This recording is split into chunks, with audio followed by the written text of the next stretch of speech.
പ്രസംഗ മത്സര വേദിയിൽ കയ്യടി നേടിയ പൊടിമീശക്കാരനെ അവളും ശ്രദ്ധിച്ചിരുന്നു.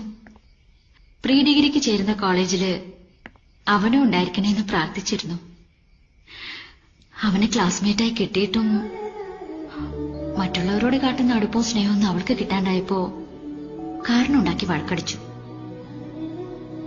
പകല് മുഴുവൻ വഴക്കിട്ട് രാത്രി അവന്റെ പേരിട്ട തലേണയും കെട്ടിപ്പിടിച്ചുറങ്ങി.